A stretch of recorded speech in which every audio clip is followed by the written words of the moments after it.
नमस्कार, आभार, अभिनंदन, स्वागत है आप सभी का। हेलो मनी नाइन, मेरा सवाल है मैं हूं विपुल सिंह। हफ्ते का पहला कारोबारी सत्र और क्या शुरुआत हुई है। जब बाजार की शुरुआत हुई तो लगा कि आज बाजार में अब थोड़ी सी अच्छी खासी रैली के बाद थोड़ी सुस्ती दिखाई देगी और शुरुआत ऐसी हुई थी। लेकिन उसके बाद हमने देखा दोपहर सुबह 10 बजे के बाद धीरे धीरे करके जो मोमेंटम बनना शुरू हुआ और वो हम देख रहे हैं दोपहर होते होते बाजार में शानदार तेजी देखने को मिल रही। बाजार के अंदर 0.25% की तेजी इस समय सेंसेक्स निफ्टी में, 120 अंक ऊपर निफ्टी 18,437। जी हाँ, ये आज का इंट्राडे हाई है, तो 18,400 भी निफ्टी तोड़ चुका है। तो क्या अब ये तैयारी बाजार के अंदर पूरी तरीके से बन चुकी है? क्या बाजार नई ऊंचाई की ओर बढ़ता हुआ दिखाई दे रहा है? तमाम एक्सपर्ट हमारी तरफ साथ जो जुड़ते हैं लगातार, वो कह रहे थे कि पहला लक्ष्य 18,500, फिर 18,700 के उसके बाद से बाजार नई ऊंचाई जो है वो छूने की तरफ बढ़ेगा। लेकिन आज जितनी मजबूती के साथ 18,400 तोड़ा है वो काफ़ी जो है शानदार एक मूव देखने को मिल रहा है। निफ्टी की अगर बात करें तो 39 शेयर ऐसे हैं जिसमें कि हम देख रहे हैं मजबूती देखने को मिल रही है। 11 शेयरों में जो है दबाव देखने को मिल रहा है। जहां पर हम देख रहे हैं कि थोड़ा सा जो मजबूती आज बाजार की आज की मजबूती को लीड कौन कर रहा है, उसमें हम देख रहे हैं ऑटो, बैंक, एफएमसीजी, यहाँ पर सबसे ज़्यादा मजबूती जो है वो देखने को मिल रही है। लेकिन इन सबसे ज़्यादा मजबूती, सबसे शानदार मूव निफ्टी रियल्टी इंडेक्स में 4% ऊपर इस समय निफ्टी रियल्टी इंडेक्स कामकाज करता हुआ दिखाई दे रहा है। और यहाँ पर जितने भी रियल्टी स्टॉक्स हैं, खासतौर से डीएलएफ के नतीजों के बाद हमने देखा शानदार मूव यहाँ पर देखने को मिल रहा है। बहुत सारी रिपोर्ट्स भी आई हैं क्यों ये तेज़ी देखने को मिल रही है और यहाँ पर क्या कुछ शेयर ऐसे हैं जहाँ पर अभी खरीदारी के मौके बन रहे हैं। रियल्टी शेयरों की तेज़ी में क्या करें, इसके अलावा शेयर बाजार की तेज़ी छलावा तो नहीं है, यहाँ पर क्या रणनीति होनी चाहिए, जो नतीजों वाले शेयरों में क्या करना चाहिए, इन तमाम पहलुओं पे अगले 1 घंटे तक हम बातचीत करेंगे और आपके प्रश्नों के उत्तर भी देंगे। लेकिन सबसे पहले आज के अपने खास मेहमान को रूबरू कराते हैं। अनुज जी, बहुत बहुत स्वागत है आपका हमारे इस खास कार्यक्रम में। और पिछली बार भी जब आप आए थे तो आपने कहा था कि बाजार की ये रैली अभी जो है आगे बढ़ती हुई दिखाई देगी और वो हम देख रहे हैं कि 1-1.5 हफ्ते के अंदर ही निफ्टी 18,400 के ऊपर निकलता हुआ दिखाई दिया है। पिछली बार हम लोग रुकावट की बात कर रहे थे, अब सारी रुकावटें, सारी बाधाएं दूर हो चुकी हैं। अब क्या माने कि बाजार अब नए हाई की तरफ बढ़ता हुआ दिखाई दे रहा है। जिस तरीके से एफआई इनफ्लो बना हुआ है, इंटरनेशनल क्यूज़ के बावजूद हम देख रहे हैं बाजार लोअर लेवल पे ओपनिंग भले सुस्त हो लेकिन उसके बाद तेज़ी देखने को मिल रही है। क्या इंडिकेशन आपके पास सर? विपुल जी, गुड मॉर्निंग। देखिए, अगर हम आज देखें तो अगेन हम 2023 के हाई पे ट्रेड कर रहे हैं। निफ्टी ने दिसंबर में हाई बनाया था और जनवरी का देखें तो जनवरी का हाई ब्रेक करते हुए ऑलमोस्ट 2023 के हाईस पे हम अभी हम 6 महीने हमने क्रॉस किए हैं और 6 महीने के बाद हम देखें तो कहीं ना कहीं पूरा निफ्टी ने जो साल का हाई था वो ब्रेक करते हुए नया हाई बनाते हुए दिख रहा है ईयरली। तो मुझे लगता है कि जो मोमेंटम आया है वो हमने जो फ्राइडे को डेटा देखा था इंडिया का महंगाई का, वो काफ़ी अच्छा सपोर्टिव रहा। उससे काफ़ी हद तक मार्केट को सपोर्ट मिला है। करीबन 4.70 जो महंगाई के आंकड़े आए थे वो काफ़ी संतोषजनक थे और उससे हमने मार्केट को एक सपोर्ट आते हुए देखा। और जिस तरीके से हम कहीं ना कहीं देखें तो एफआईआई का जो इनफ्लो हमने पिछले 2 महीनों में बढ़ता हुआ देखा है, उससे काफ़ी हद तक इक्विटी मार्केट को सपोर्ट मिला। क्योंकि जिस तरीके से अगर हम देखें तो ग्लोब के अंदर एक स्लो डाउन की बात चल रही है, तो ऐसे में इंडियन मार्केट काफ़ी अट्रैक्टिव दिख रही है एफआईआई के लिए। और हमने देखा है कि एफडीआई और एफआईआई का जो इन्वेस्टमेंट है वो भारत की तरफ बढ़ता हुआ दिखाई दिया और पिछले 2 महीनों से लगातार इन्फ्लोज आ रहे हैं, जो कि एक पॉजिटिव इंडिकेटर है मार्केट के लिए। तो कहीं ना कहीं जो इंटरनेशनल टर्म्स है वहां से भी पॉजिटिव है। इंपॉर्टेंट चीज क्या है, क्रूड के प्राइस देखेंगे तो अगेन अब $70 के आसपास है, ये भी एक इंडिया के लिए पॉजिटिव है। और एक इंपॉर्टेंट फैक्टर, जो कंपनी के रिजल्ट्स आ रहे हैं भारत के अंदर, जो नंबर्स आए हैं वो सभी कंपनीज के ऑलमोस्ट आप देखेंगे तो काफी पॉजिटिव दिखे हैं, जिससे काफी हद तक कंपनीज की अर्निंग बढ़ी है और उससे काफी हद तक मार्केट को सपोर्ट मिला है। तो मोमेंटम वाइज देखें और फंडामेंटल वाइज देखें तो इंडिकेटर यही शो कर रहे हैं कि अभी जो रैली है वो अभी मार्केट में बाकी है। सर अब ये रैली बाकी है, ठीक है, लेकिन बहुत सारे लोग जो प्रश्न अब पूछ रहे हैं कहीं ट्रेन मिस तो नहीं हो गई। बहुत लोग इस बात के इंतज़ार में रह गए कि एक बार तो बाज़ार नीचे आएगा, एक बार बाज़ार नीचे आएगा उसके बाद एंट्री लेंगे। अब हम देख रहे हैं कि 18,500 के आसपास पहुंचता हुआ निफ्टी दिखाई दे रहा है। तो क्या करंट लेवल पे अभी खरीदारी करनी चाहिए? जिन लोगों का नज़रिया 2-4-5 महीनों का, साल भर का नज़रिया है, या फिर उनको वेट करना चाहिए कि सच में एक गिरावट आए उसके बाद एंट्री करनी चाहिए? अभी करंट लेवल पे आपकी राय क्या रहेगी? जी देखिए, मुझे लगता है कि स्टैगर्ड वे में खरीदारी की जा सकती है। मीन्स 18,500 का स्तर है और इसमें भी अगर आप देखेंगे तो काफ़ी ऐसे स्टॉक्स हैं जो अभी भी थोड़े से अंडर वैल्यूड हैं। जो इंडेक्स के अकॉर्डिंग नहीं चले हैं, तो उनमें अच्छा मोमेंटम हम देख रहे हैं। जैसे अगर आप स्मॉल कैप या मिड कैप में देखें, जिनके रिजल्ट्स आने बाकी हैं, वो अभी भी वहाँ पे आपको काफ़ी अट्रैक्टिव स्टॉक्स मिल जाएंगे, जो कि अभी भी अपॉर्चुनिटी अवेलेबल है। हालांकि इंडेक्स वाइज आप देखेंगे तो डेफिनेटली यहाँ पर अभी भी अपॉर्चुनिटी है, और हमें लगता है कि 18,800 तक का जो निफ्टी का टारगेट है, जो हमने लास्ट टाइम देखा था कि 30 डेज में आपको दिखाई देगा, तो ऑलमोस्ट अब वो 18,800 की तरफ जाते हुए दिख रहे हैं। तो 18,800 तक तो मुझे काफ़ी मार्केट ऑप्टिमिस्टिक लग रही है कि वहाँ पर आने के बाद हो सकता है कि आपको प्रॉफिट बुकिंग देखने को मिले, बट 18,700 18,800 के लेवल्स हैं जो कि यहाँ पे जल्दी अचीव होते हुए दिखाई देंगे। वहीं स्टॉक स्पेसिफिक भी एक्टिविटी की जा सकती है। काफ़ी स्टॉक्स ऐसे हैं जो अभी भी अट्रैक्टिव दिख रहे हैं, जिनके नंबर्स काफ़ी अच्छे आए हैं। हमने आज रियल एस्टेट स्टॉक्स में अच्छी मोमेंटम आते हुए देखे, वहाँ भी स्टॉक्स अवेलेबल हैं। ऑटो स्टॉक्स के अंदर भी हमने अच्छी खासी मोमेंटम देखी है। तो जो रैली है वो हम देख रहे हैं कि अच्छे स्टॉक्स में देखने को मिल रही है, फ्रंटलाइन स्टॉक्स में मोमेंटम दिख रही है। तो स्टॉक स्पेसिफिक चुन सकते हैं, और ये लेवल जो है अभी भी मुझे लगता है कि अट्रैक्टिव है, जहां पर आप आने वाले 4 से 5 महीने के लिए खरीदारी का ट्रेड बना सकते हैं। क्योंकि भारत में अगर आप देखेंगे तो जुलाई के बाद से फेस्टिवल सीजन स्टार्ट होगा, तो डेफिनेटली वहां से भी आपको अच्छे नंबर्स आते हुए दिखाई देंगे। तो आगे जो टाइम है वो काफी पॉजिटिव है, और मुझे लगता है कि कहीं ना कहीं अभी भी नंबर जहां पे हम खड़े हैं, यहाँ से भी मेरे को लगता है कि मार्केट का पॉजिटिव मोमेंटम आपको देखने को मिलेगा। तो मार्केट का पॉजिटिव मोमेंटम अभी बना रहेगा। आने वाले समय में त्योहारी सीजन है, और इन सब तमाम सकारात्मक चीज़ों में अगर कोई अड़चन डाल सकता है तो बस एक ही ट्रिगर है, वो है मॉनसून। वहाँ से अगर पॉजिटिव खबर रही तो निश्चित रूप से बाजार की बल्ले बल्ले जो है आने वाले समय में भी देखने को मिलेगी। चलिए सबीना जी से बातचीत कर लेते हैं, हमारे आज की पहली दर्शक। सबीना जी नमस्कार। नमस्कार सर। नमस्कार सबीना जी, कैसी हैं आप, कहाँ से बोल रही हैं? सर मैं अच्छी हूँ, ठीक हूँ। मैं यूपी से जिला लखीमपुर खीरी से बोल रही हूँ। क्या करती हैं सबीना जी आप? सर कुछ नहीं करते, घर पे रहते हैं बस। तो शेयर बाजार में रुचि कैसी पैदा हुई आपकी, और आज का प्रश्न बताइए क्या है? सर वो एक्चुअली हमारे कजिन वगैरह इसमें इन्वेस्ट करते हैं ना, तो उन्हीं के साथ में रहते हैं, तो जी, जी। हमारी भी थोड़ी सा इंटरेस्ट इसमें आ गया। चलिए बहुत अच्छी बात है, और आप सीख रही हैं, निवेश कर रही हैं, बहुत अच्छी बात है। तो मनी 9 के कार्यक्रम कैसे लग रहे हैं आपको, और आज का प्रश्न क्या है? सर बहुत अच्छे लग रहे हैं। हमारा क्वेश्चन ये है कि हमने जो चंबल फर्टिलाइजर्स के 70 शेयर खरीदे थे 321 रुपए पर शेयर था, ठीक है। हाँ। अब क्या करें? अच्छा, कितने समय तक आप होल्ड कर सकती हैं? 4 ईयर्स तक। 4 ईयर्स, 3-4 साल तक आप होल्ड कर सकती हैं। अभी 292 पे है, 321 पे आपने खरीदा है, तो आपको अभी करीब करीब 30 रुपये का नुकसान पर शेयर हो रहा है। लंबा नज़रिया है आपका, ये अच्छी बात है। पूछते हैं यहाँ पर क्या कुछ सलाह अनुज जी दे रहे हैं। अनुज जी, इनकी खरीद जो है वो 321 की है, 292 का भाव चंबल फर्टिलाइज़र में देखने को मिल रहा है। हम देखते हैं सीजनल ये स्टॉक्स होते हैं, समय समय पर जो है यहाँ पर हम देखते हैं कि तेज़ी देखने को मिलती है। बजट का समय हो, मानसून के इर्द गिर्द कोई घोषणा हो जाए तो एक अच्छी तेज़ी देखने को मिलती है, लेकिन एक साल में एक दायरे पे है, और इनकी खरीद जो है वो एक तरीके से रुकावट के, जो शेयर की रुकावट है, रेजिस्टेंस है, उसके इर्द गिर्द ही है। अगर हम एक साल की बात करें, क्या सलाह रहेगी? नज़रिया लंबा है इनका।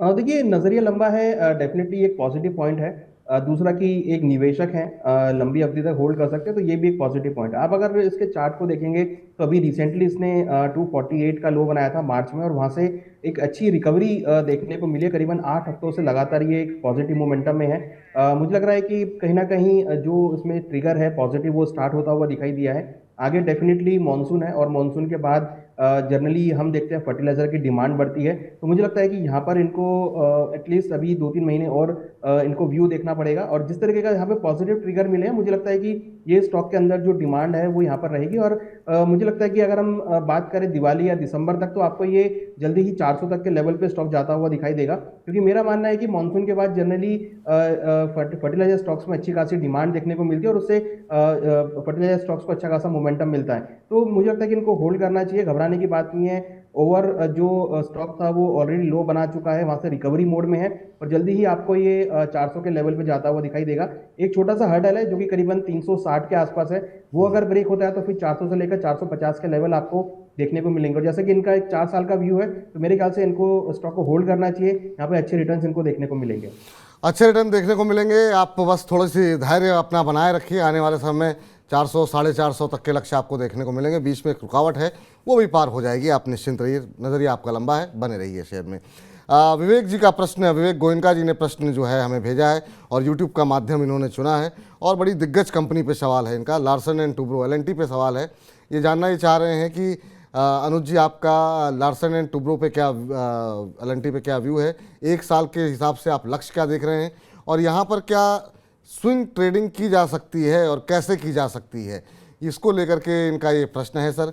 अभी अगर हम देखें तो एल&टी जो है इंफ्रास्ट्रक्चर की दिग्गज कंपनी आज 1.25% के ऊपर ट्रेड करती हुई 2248 2249 का भाव देखने को मिल रहा है, और अच्छी खासी रैली यहाँ पर भी देखने को मिली है एल&टी के अंदर। अब क्या करना चाहिए सर? यहाँ पर इन्होंने अपना भाव तो बताया नहीं है, बस एक साल का लक्ष्य जानना चाह रहे हैं। देखिए, लास्ट वीक में करीबन 6.5% की हमने एल&टी में गिरावट देखी थी, और उसके बाद आज एक छोटा सा बाउंस बैक आया है। तो जैसा कि ये स्विंग ट्रेडिंग के बारे में जानना चाह रहे हैं, तो मुझे लगता है कि स्विंग ट्रेडिंग में इनको थोड़ा फास्ट ट्रेडिंग यहाँ पे करना पड़ेगा, और जिस तरह का स्टॉक का मोमेंटम है ये भी थोड़ा फास्ट है, तो यहाँ पर ये एक रेंज में ट्रेड कर सकते हैं। नीचे अगर ये स्टॉक आपको 2160 के आसपास मिलता है तो वहाँ पर आप खरीदारी का ट्रेड बना सकते हैं। ऊपर में अगर आपको ये स्टॉक करीबन 2400 के आसपास मिलता है तो वहाँ पे बिकवाली का ट्रेड बना सकते हैं। तो ये एक रेंज है, बहुत छोटा रेंज है, जिस रेंज के अंदर आप स्विंग ट्रेड को, अपने ट्रेड को बना सकते हैं। ओवरऑल अगर आप देखेंगे, ये तो स्विंग ट्रेडिंग की बात थी, अगर आप एक इन्वेस्टमेंट पर्पज से बात करना चाह रहे हैं तो मुझे लगता है कि आपको 2160 के आसपास खरीदारी करना चाहिए। एक लॉन्ग टर्म अगर आप व्यू की बात करेंगे तो पॉजिटिव व्यू है, जो कि मुझे लगता है कि अगेन आपको 2400 से लेकर 2500 तक की रेंज में जाता हुआ दिखाई देगा, और 2500 अगर ब्रेक करता है तो फिर 2800 तक की रेंज में स्टॉक जाता हुआ दिखाई देगा। आप स्विंग ट्रेडिंग भी चूज कर सकते हैं और एक लॉन्ग टर्म पर्सपेक्टिव से भी इन्वेस्टमेंट कर सकते हैं। स्विंग ट्रेडिंग भी कर सकते हैं, लंबी अवधि का नज़रिया भी यहाँ पर अब आप बना सकते हैं। राजीव जी का प्रश्न हमारे साथ, अब हम बातचीत करते हैं। राजीव जी हमारे साथ जुड़े हैं। राजीव जी नमस्कार। नमस्कार सर। नमस्कार राजीव जी, कहाँ से बोल रहे हैं आप? मैं फिरोजाबाद उत्तर प्रदेश से। अच्छा, फिरोजाबाद से बोल रहे हैं।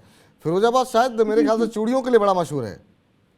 जी जी जी, glass city of the India. बिल्कुल बिल्कुल कांच के लिए मशहूर है, सारे प्रोडक्ट कांच के ही बनते हैं यहाँ। बहुत बहुत बहुत खूबसूरत कांच के प्रोडक्ट बनते हैं और पूरे देश भर में जो है काफी मशहूर है। तो आपका इलाका बड़ा मशहूर है सर। क्या करते हैं आप? हाँ हाँ हाँ जी, वही कांच से संबंधित बिजनेस है। कांच से जुड़ा ही बिजनेस है। चलिए, बहुत अच्छी बात है। कभी फिरोजाबाद आना हुआ तो कांच से जुड़े प्रोडक्ट आपसे ही लेकर के जाएंगे। बताइए क्या प्रश्न पूछना चाह रहे हैं? अंशुमान तिवारी सर का बहुत बड़ा फैन हूँ और रोज उनका प्रोग्राम शाम को 7 बजे देखता हूँ। मेरा प्रश्न ये है, अंशुमान सर तक आपका जो आपने बातें कही है वो हम अभी कार्यक्रम के तुरंत बाद उन तक पहुंचा दी जाएंगी, और वो भी आप जैसे दर्शकों को बड़ा सम्मान करते हैं और बहुत रिसर्च के साथ वो तमाम डेटा जो है डेली ये जो है हम शाम को 7 बजे लेकर के आते हैं। अंशुमान सर जी बताइए क्या प्रश्न है सर आपका? तानला सॉल्यूशन जी। तानला प्लेटफॉर्म है मेरे पास, 830 रुपए का मेरा एवरेज है, 40 शेयर हैं। जी जी जी। तो मैं ये जानना चाह रहा था इस समय ट्रेंड इसका कैसा है। वैसे तो इस समय आईटी बहुत डाउन है, लेकिन मैं रुक सकता हूँ 6-8 महीने या साल 2 साल भी रुक सकता हूँ। ये जानना चाह रहा था कि और डाउन ट्रेंड तो नहीं है यहाँ से? और डाउन ट्रेंड है कि नहीं है ये पूछते हैं अनुज जी से। आपकी खरीद से तो अभी काफ़ी थोड़ा सा नीचे है। आप साल भर करें होल्ड कर सकते हैं ना? जी जी। चलिए, अभी पूरा बाजार तेजी में है, लेकिन यहाँ पर उस तरह की तेजी देखने को अभी मिल नहीं रही है। आज हम देख रहे हैं 0.25% 1% के आसपास की तेजी है, और इस पूरे साल में देखें तो इस शेयर ने अंडर परफॉर्म ही किया है। और 1403 ये मेरे ख्याल से जून जुलाई के आसपास, 3 जून के आसपास इसने का स्तर था, और वहाँ से अगर हम देखें तो ठीक ठाक करेक्शन आ चुका है। और पूछते हैं सर यहाँ पे क्या सलाह रहेगी? गलत शेयर का चुनाव तो नहीं हुआ है, चूँकि बाजार की तेज़ी में भी यहाँ पर इनकी खरीद से तो काफ़ी नीचे है। 832 की इनकी खरीद है, 672 का भाव देखने को मिल रहा है। आप क्या सजेस्ट करेंगे इन्हें तानला के ऊपर, तानला प्लेटफॉर्म? देखिए, पूरे ही आईटी पैक में हमने गिरावट देखी है, चाहे आपके दिग्गज शेयर हो, सभी के अंदर हमने करेक्शन देखा था। हालांकि उस गिरावट में इन्फोसिस भी लपेटे में आया और हमने सभी में गिरावट आते हुए देखी। तो कहीं ना कहीं पूरे ही आईटी पैक में एक हमने गिरावट देखी है। बट इंपॉर्टेंट ये है कि अब जो प्राइस यहाँ से रिकवर हो रहे हैं, क्योंकि अभी अगर आप तानला को देखेंगे तो इसने 493 का लो बनाया था, वहां से करीबन रिकवर होकर 672 के आसपास तक के लेवल आते हुए दिखाई दिए हैं। तो मोमेंटम पॉजिटिव आता हुआ दिखाई दिया है, लोअर लेवल से रिकवरी है, बॉटम ये स्टॉक हो चुका है और यहाँ से एक रिकवरी जोन में है। हालांकि थोड़ा टाइम इसमें लगेगा।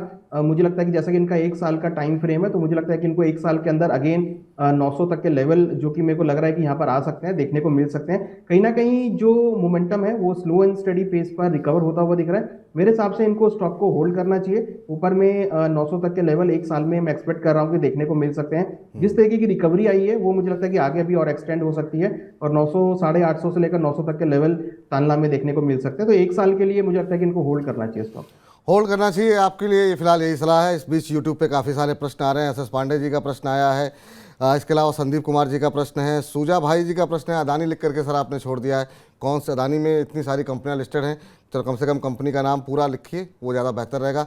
सबके सवाल लिए जाएंगे, लेकिन पहले जो तमाम दर्शक सीधे जुड़ना चाह रहे हैं उनको बता दें हमसे बातचीत कैसे कर सकते हैं।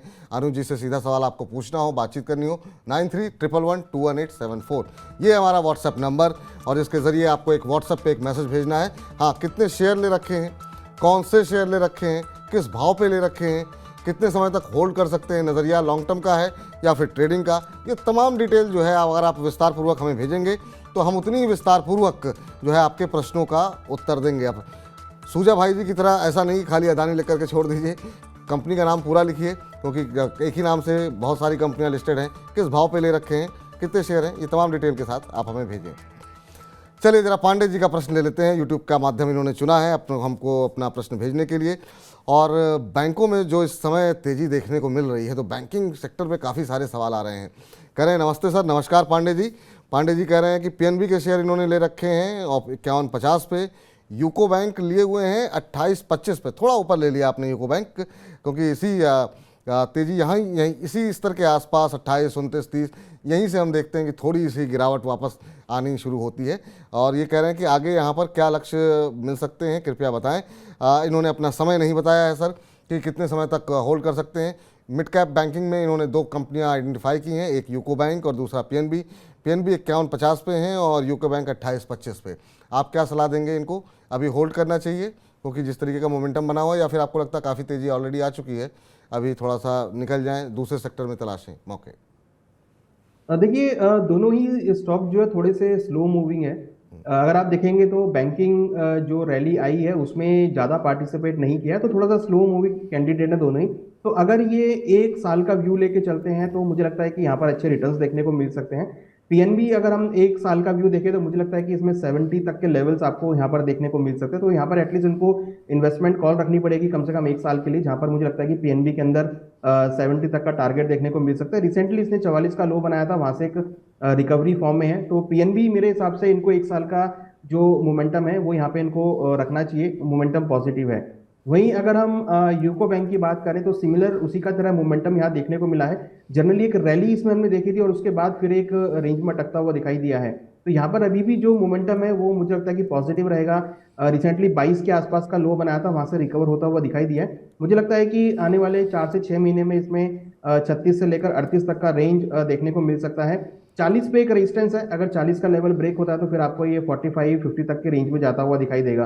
तो टेक्निकल पॉइंट ऑफ व्यू से स्ट्रक्चर पॉजिटिव है, कोई ऐसा कोई नेगेटिव स्ट्रक्चर नहीं दिख रहा है। बट हाँ, थोड़ा सा लॉन्ग टर्म जो है होल्डिंग पीरियड वो आपको 1 साल कम से कम रखना पड़ेगा, जहां पर आपको रिटर्न्स देखने को मिलेंगे। चलिए इस बीच जो है संदीप जी का प्रश्न ले लेते हैं, उसके बाद सुजा भाई के प्रश्न पर चर्चा करते हैं। सुजा भाई ने अपना कंपनी का नाम बता दिया, बहुत बहुत शुक्रिया सुजा भाई, कार्यक्रम में बने रहिए, आपका प्रश्न अभी लिया जाता है। संदीप जी का प्रश्न पहले लेते हैं, फिर से बैंक आ गया है क्योंकि बैंकों पर चर्चा हो रही है और इनका प्रश्न भी 2 बैंकों के ऊपर है और यहाँ पर बैंक निकल के आए कैनरा बैंक। इन्होंने कैनरा बैंक ले रखे हैं 325 रुपये के भाव पर, और साथ ही साथ इन्होंने बैंक ऑफ बड़ौदा भी ले रखे हैं। बैंक ऑफ बड़ौदा इन्होंने लिया हुआ है 175 रुपये के भाव पर। कैनरा बैंक अगर हम देखें अभी तो 299 के आसपास अभी भाव देखने को मिल रहा है। इनका नज़रिया 6 महीने के आसपास का है सर। अब इन लेवल्स पे क्या करना चाहिए और अभी कैसे देख रहे हैं आप कैनरा बैंक को? आप देख सकते हैं चार्ट ऊपरी स्तरों पे, जहां पे अभी थोड़ी सी रुकावट के बाद नीचे आया, फिर उसके बाद से आज ऊपर जाने की कोशिश करता हुआ। आप कैसे देख रहे हैं कैनरा बैंक? देखिए, लास्ट वीक के में ही हमने 320 325 के लेवल आते हुए देखे थे, वहीं से करेक्शन आया था। एक्चुअली 325 का जो लेवल है एक रेजिस्टेंस है। हालांकि मुझे लगता है कि जिस तरीके के इसमें अगर आप हिस्टोरिकली देखेंगे तो एक रिकवरी भी हमने काफी अच्छी आती हुई देखी थी। तो 320 325 एक रेजिस्टेंस जोन है जहां पर इन्होंने परचेज किया है। मेरे हिसाब से वो लेवल निकलता हुआ दिखाई देगा, बट होल्ड करना पड़ेगा क्योंकि मोमेंटम पॉजिटिव है। तो उसको मद्देनजर मुझे लगता है कि इनको कैनरा बैंक में पोजीशन को होल्ड करना चाहिए। 325 अगर ये ब्रेक करता है तो फिर नेक्स्ट टारगेट ऊपर में 360 एटलीस्ट जाना चाहिए। तो मेरे हिसाब से इनको पोजीशन को होल्ड करना चाहिए। थोड़ा व्यू इनको रखना पड़ेगा 3 से 4 महीने के लिए, जहां पर मुझे लगता है कि एक पॉजिटिविटी ट्रेंड आपको यहाँ पे देखने को मिल सकता है। जहां तक सवाल है बैंक ऑफ बड़ौदा का, तो यहाँ पर भी अगर आप देखेंगे तो momentum slow and study positive होता हुआ दिखाई दिया है। आज भी अगर देखें तो करीबन 2% की रैली यहाँ पर है।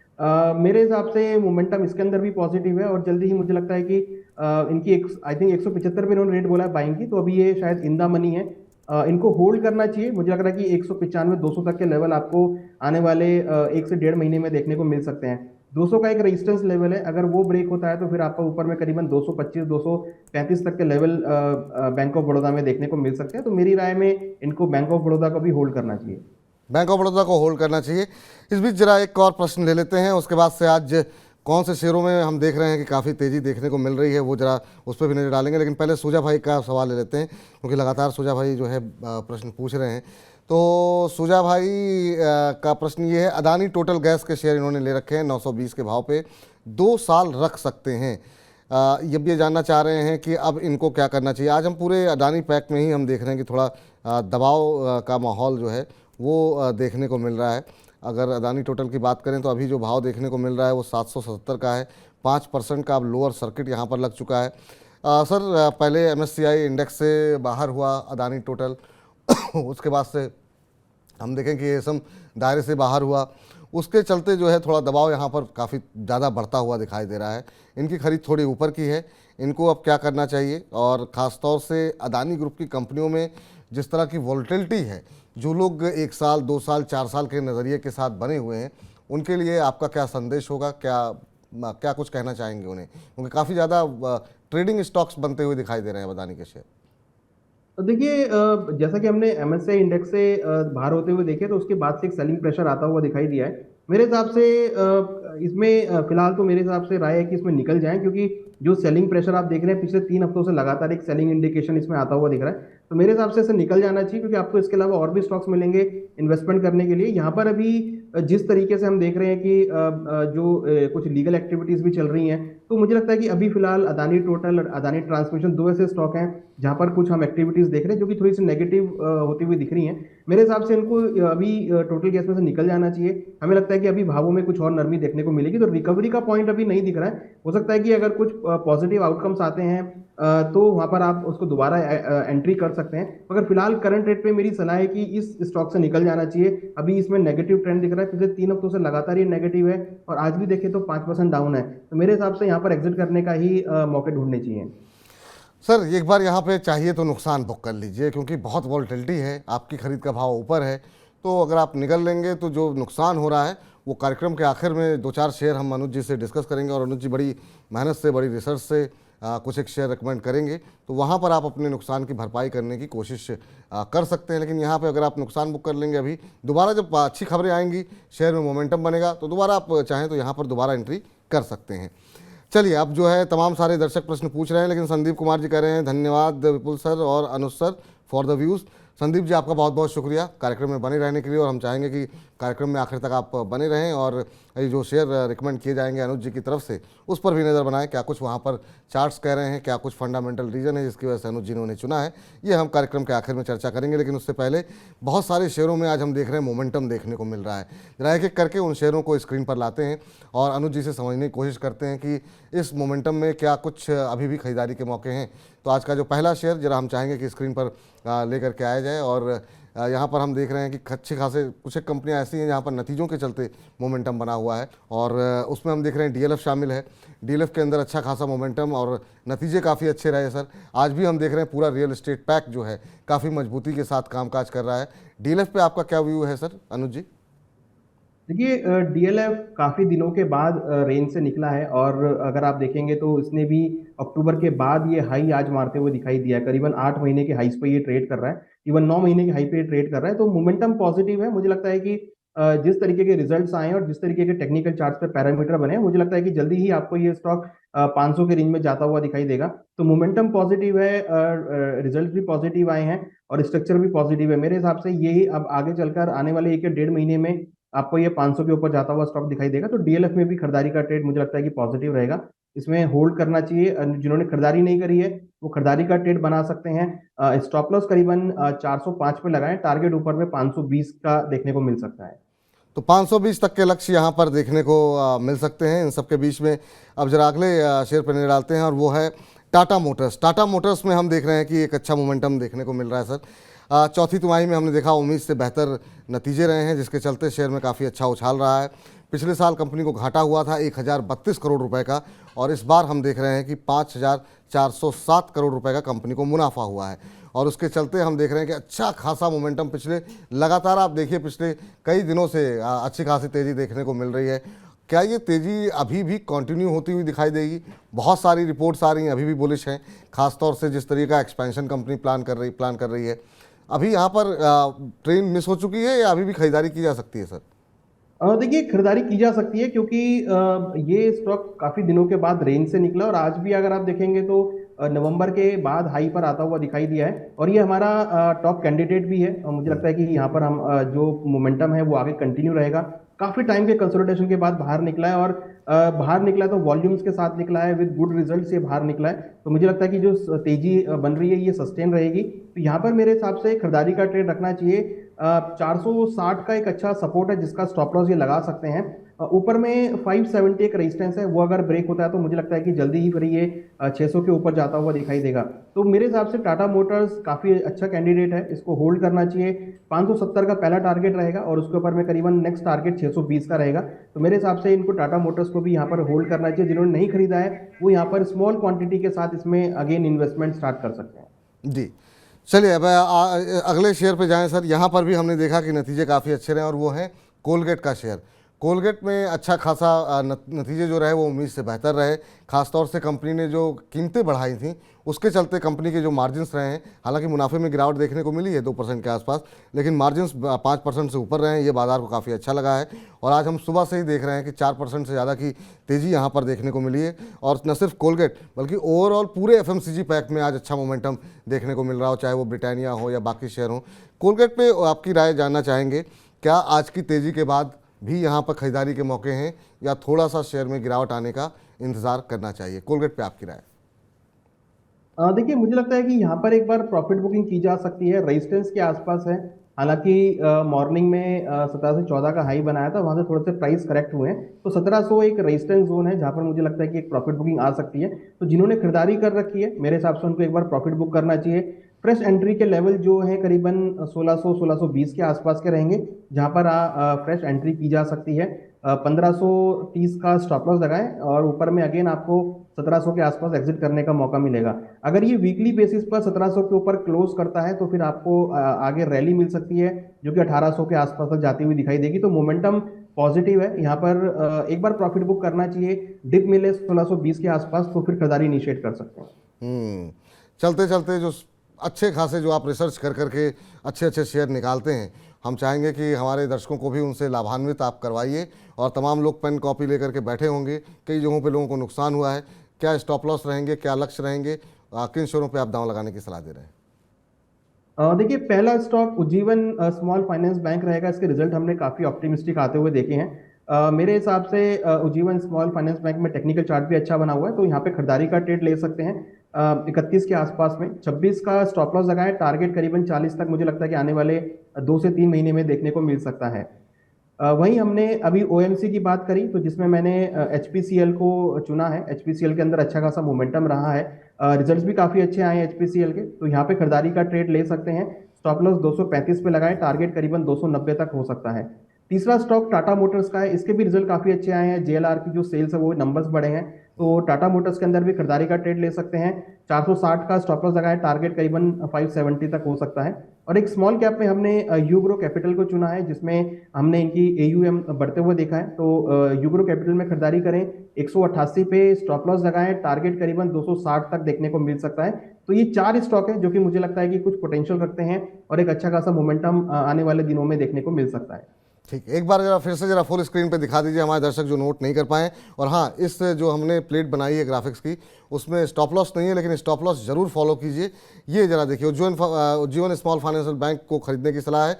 अभी 32 के आसपास चल रहा है, 40 रुपये तक के लक्ष्य यहाँ पर आपको आने वाले दिनों में देखने को मिल सकते हैं। इसके अलावा खरीदारी की सलाह अनुज जी की तरफ से दी गई है HPCL के अंदर, यहाँ पर 290 रुपये तक के लक्ष्य देखने को मिल रहे हैं। आज थोड़ी सुस्ती ज़रूर है, लेकिन आगे जो है मजबूती, जिस तरीके से फंडामेंटल्स जो है बदल रहे हैं पूरे सेक्टर के, तो यहाँ पर अच्छे खासे भाव आपको देखने को मिल सकते हैं। 30 रुपये का अपसाइड यहाँ पर देखने को मिल सकता है। टाटा मोटर्स अच्छे खासे नतीजे, शानदार नतीजे, और उसके बाद से यहाँ पर पिछले कुछ दिनों में शानदार तेजी, और ये तेजी अनुज जी का मानना है कंटिन्यू रहेगी। 570 का लक्ष्य देखने को मिल सकता है।